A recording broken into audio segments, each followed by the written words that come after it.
Sri Sai Satcharitra. Chapter 25. Damu Anna Kasar of Ahmednagar. 1.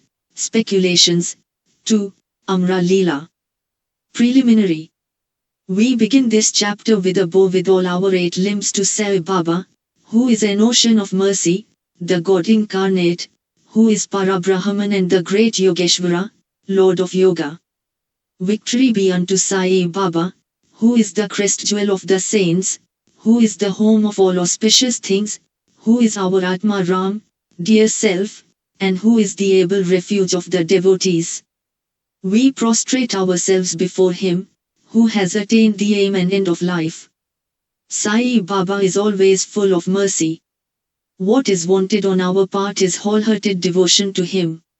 When a devotee has got firm faith and devotion, his wishes are soon fulfilled. When the desire arose in the mind of Hemadpant to write the life and leelas of Sai Baba, he immediately got it written by him. When the order to keep the memos was given, Hemadpant was inspired and his intellect got strength and boldness to undertake and finish the work. He was not, he said, qualified to write the work, but the gracious blessings of Baba enabled him to complete the undertaking, and thus you have this Satcharita, which is a Somakant jewel, from which nectar, in the form of Sai Leelas, oozes out for the readers to drink to their heart's content. Whenever a devotee had complete and wholehearted devotion to Sai Baba, all his calamities and dangers were warded off and his welfare attended to by Baba. The story of Damodar Savalaram Resain, Kasar of Ahmednagar, now of Pune, alias Damu Anna, illustrating the above statement, is given below. Damu Anna. The readers are aware that a mention of this gentleman was made in the 6th chapter, regarding the celebration of Rama Navami festival in Shirdi. He went to Shirdi about the year 1895, when the Rama Navami Utsava celebration began, and from that time he has been providing an ornamental flag for that occasion every year. He also feeds the poor, and the fakirs that come there for the festival. His speculations. 1. Cotton. A Bombay friend of Damu Anna wrote to him, that they should do some cotton speculation business in partnership which would bring them about 2 lakhs of rupees as profit. Damu Anna says in his statement made about the year 1936 to Mr. B.V. Narasimha Swami that the proposal about speculating at Bombay in cotton was from a broker who was not to be a partner, and that he, Damu Anna, was to be the sole adventurer. Page 75 of the Devotee's Experiences Part 2. The broker wrote that the business was good, and involved no risks, and that the opportunity should not be lost.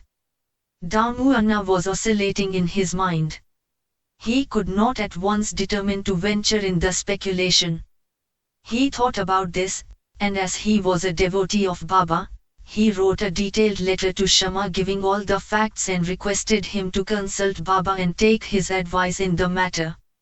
Shama got the letter next day, and when he came with it at noon to the masjid and placed it before Baba, he asked Shama what the matter was, and what the letter, was about. He replied that Damu Anna of Nagar wanted to consult him about something. Then Baba said, "What does he write, and what does he plan? It seems that he wants to catch the sky, and that he is not content with what God has given him." Read his letter.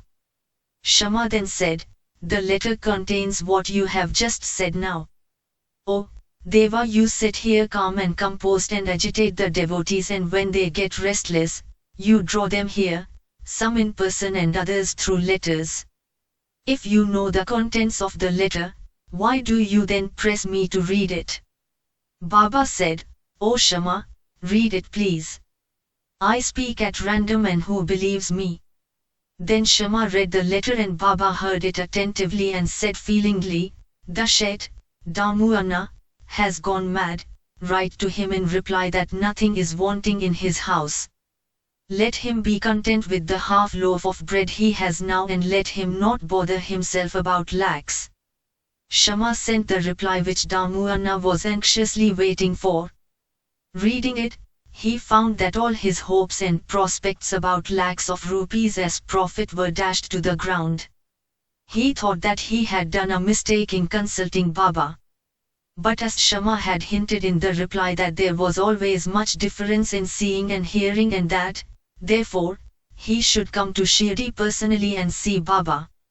He thought it advisable to go to Shirdi and consult Baba personally about the affair. So he went to Shirdi, saw Baba, prostrated himself before him and sat shampooing his legs. He had no courage to ask Baba openly about the speculation, but he thought in his mind that it would be better if some share in the business should be assigned to Baba, and said in his mind that if Baba were to help him in this transaction, he would surrender some share of profits to him. Damu Anna was thus thinking secretly in his mind, but nothing was veiled from Baba. Everything past, present and future were clear to him as an amalaka fruit in hand. A child wants sweets, but its mother gives bitter pills. The former spoil its health, while the latter improve it. So the mother, looking to the welfare of her infant, coaxes it and gives it bitter pills.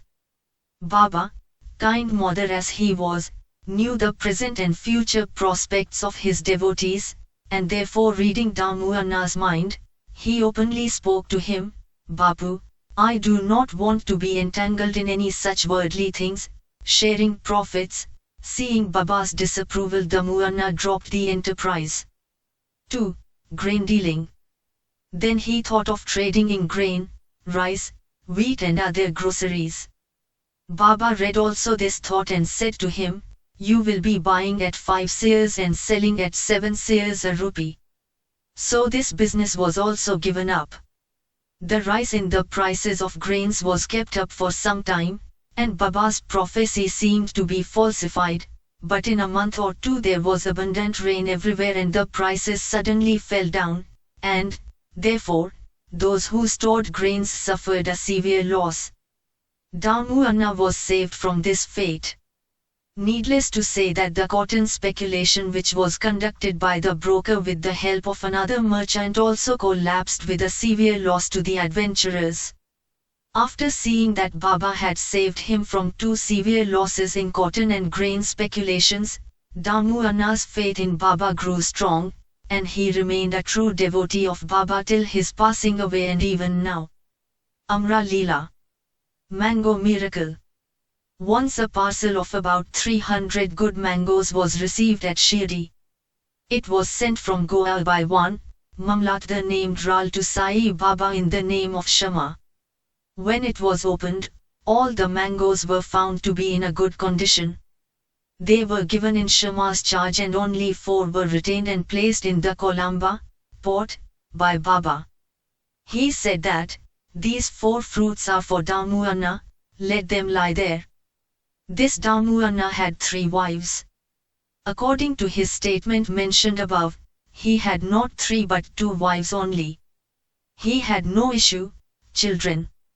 He consulted many astrologers and himself studied astrology to some extent and found that as there was a Papi, inauspicious, planet in his horoscope, there was no prospect of any issue to him in this life. But he had great faith in Baba. When he went to Shirdi, 2 hours after the receipt of the mango parcel, for worshipping Baba, he said, though other people are looking for the mangoes, they are damyas. He whose they are, should eat and die.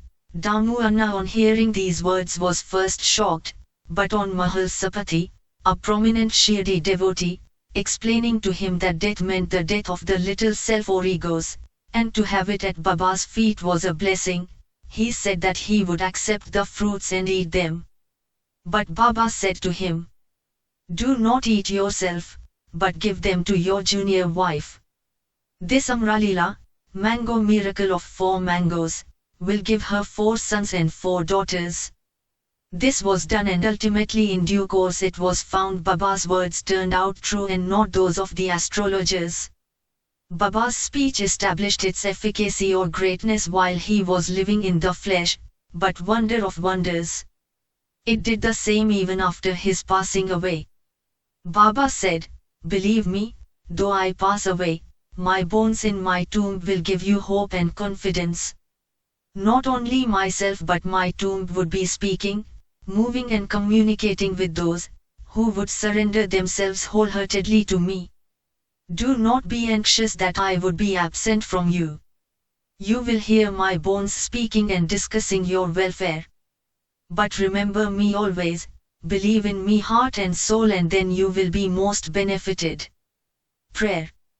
Hemadpant closes this chapter with a prayer. O Sai Sadguru, the wish-fulfilling tree of the Bhaktas, let us never forget and lose sight of your feet. We have been troubled with the ins and outs, births and deaths, in this samsar. Now free us from this cycle of births and deaths. Restrain us from the outgoing of our senses to their objects and introvert us and bring us face to face with the Atma, Self. As long as this outgoing tendency of the senses and the mind is not checked, there is no prospect of self-realization. Neither son, nor wife nor friend will be of any use in the end. It is only you who will give us salvation and happiness. Destroy completely our tendency for discussions and other evil matters. Let our tongue get a passion for chanting your name. Drive out our thoughts, good or otherwise, and make us forget our bodies and houses, and do away with our egoism. Make us ever remember your name and forget all other things. Remove the restlessness of our mind, and make it steady and calm. If you just clasp us, the darkness of night of our ignorance will vanish, and we shall live happily in your light. That you made us drink the nectar of your Leelas and awakened us from our slumber is due to your grace and our store of merits in past births. Note, in this connection the following extract from Damu Anna's statement mentioned above, is worth perusal, page 76. Once when I sat at his feet along with many others, I had two questions in my mind and he gave answers to both. 1. There are so many crowding to Sai Baba. Do they all get benefit from him? To this, he replied orally, look at the mango tree in blossom. If all the flowers brought fruit, what a splendid crop it would be. But do they? Most fall off, either as flowers or as sun-ripe fruits, by wind, etc. Very few remain. 2. The second question was about myself. If Baba were to pass away, how hopelessly adrift I would be, and how am I to fare then? To this Baba answered that he would be with me when and wherever I thought of him. That promise he had kept up before 1918 and has been keeping up after 1918. He is still with me. He is still guiding me. This was about 1910 to 1911, when my brothers separated from me and my sister died, and there was a theft and police enquiry, all of which incidents upset me very much. When my sister died, my mind was much upset. I did not care for life and enjoyments. When I went to Baba, he pacified me with his Upadesh, and made me eat a feast of Puran Poli at a Pakulkarni's house and get pasted with sandal. There was a theft in my house. A 30-year friend of mine stole my wife's jewel box, including her auspicious nathi, nose ring. I wept before Baba's photo. The next day, the man returned the jewel box and prayed for pardon. Bow to Sri Sai, peace be to all.